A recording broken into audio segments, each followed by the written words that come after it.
All right, so for today's video, we are going to be doing another comparison, and we are going to be comparing the Knipex and the NWS cable cutters.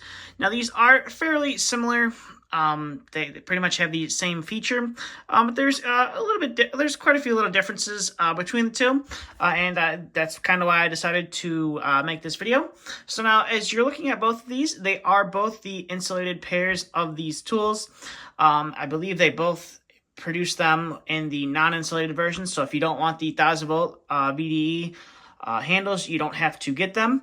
Now they are both chrome plated. Now the Knipex, you have the option to buy it either in chrome plated or the standard black oxide finish.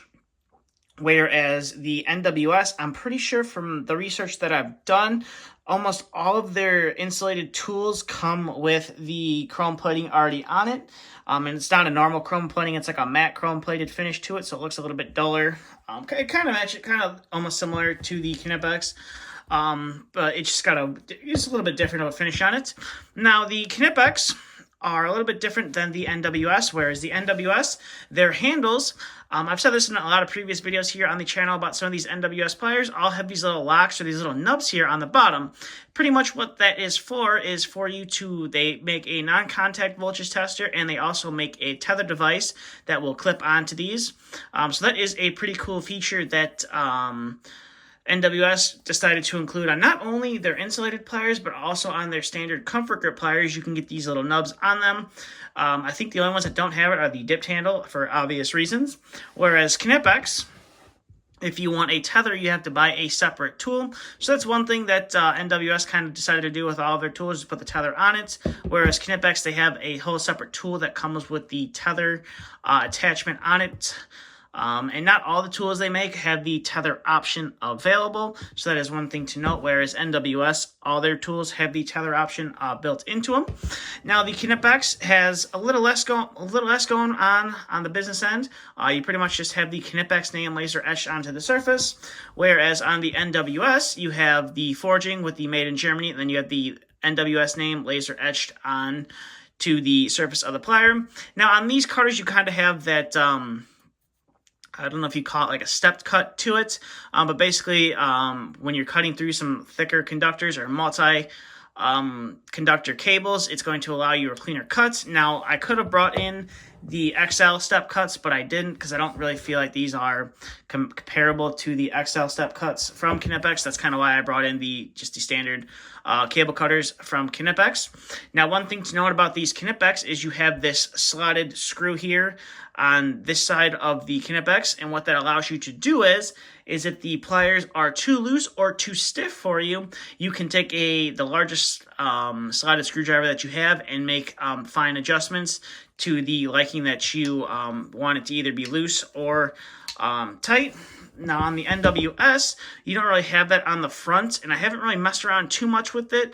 I'm not sure if you can tighten this bolt here on the back to loosen or tighten up the pliers. So that's one thing that I've also noticed about these.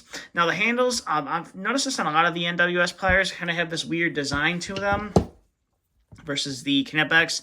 You can see the NWS are a little bit different than the Knipex. The Knipex ones are pretty much the same on both sides, whereas the NWS, they kind of curve to fit a little bit better in your hand. That's one thing that I noticed. And now looking at the pliers themselves, your NWS are going to be a little bit longer in length. And I feel like the Knipex are a little bit beefier when it comes to the metal, not as thin. They forged them with a little bit more metal onto them.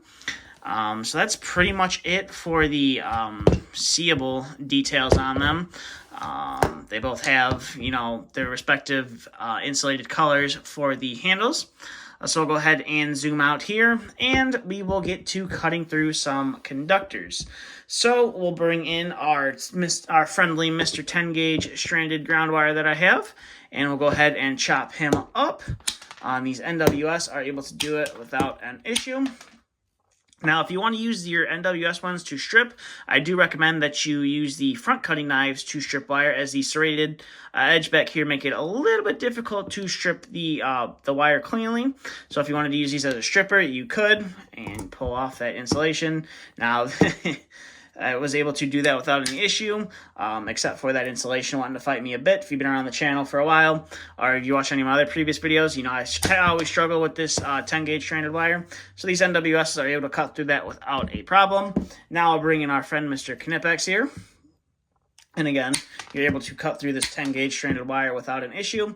Now on these Knipex, you can use the back jaws to strip the wire if you wanted to.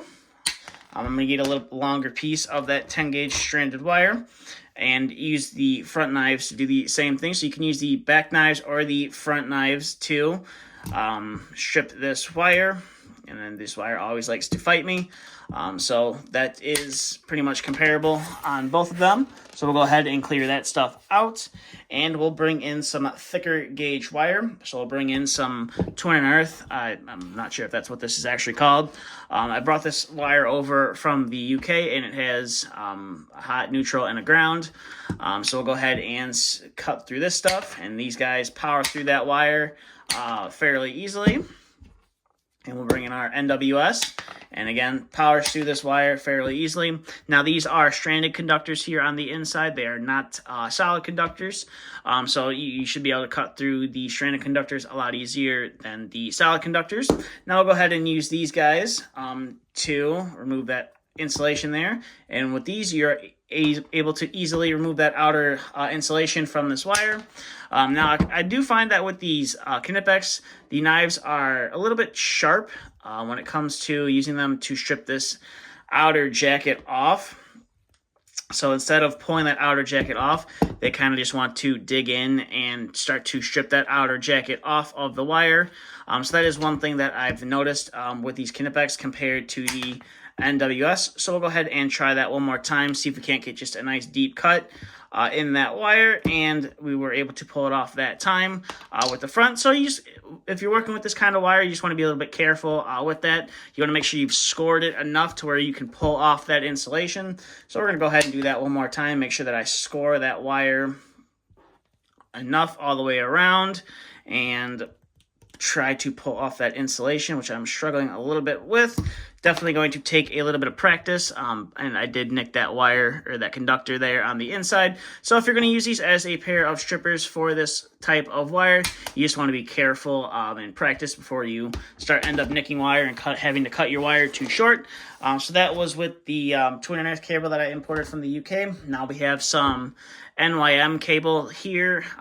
This I also imported. I got this stuff from Germany. So we'll go ahead and see how well these guys can chop through this wire. So we're going to go ahead and start off with the Knipex, and we were able to lop that NYM, that's just a 3-conductor cable without an issue with the Knipex, and we'll go ahead and bring in the NWS, and again, able to cut through that wire without an issue. So we'll get that out of the way, and we'll bring in a 5-conductor, so we have 2 extra conductors, and a little bit more. You're definitely going to have to use a little bit more pressure to cut through it, but that pair of pliers from NWS is able to do it, and we'll bring in a pair of cutters from Knipex, and the Knipex ones definitely have to adjust the hands a little bit on them, but they are able to cut through that wire without an issue. So overall, both of these are pretty comparable to each other. They both have their ups and their downs, and they're both just a little bit different from each other. So if you're stuck between either or, I hope this video was able to help you out to decide which one you wanted to get. And with that being said, that's all I have for this video. So if you have any questions, comments, concerns, please feel free to leave it down in the comment section below. And as always, thanks for watching.